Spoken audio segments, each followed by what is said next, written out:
உதிக்க முடிந்தால் அதற்கு பேரும் நிலவில்லை.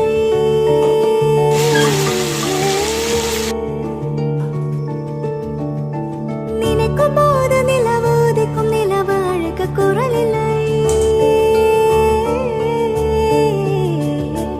அழைக்கும் போது உதிக்க முடிந்தால் அதற்கு பேரும் நிலவில்லை. நினைக்கும் போது நிலவு உதிக்கும், நிலவு அழைக்க குரல் இல்லை. யாரு கேட்ட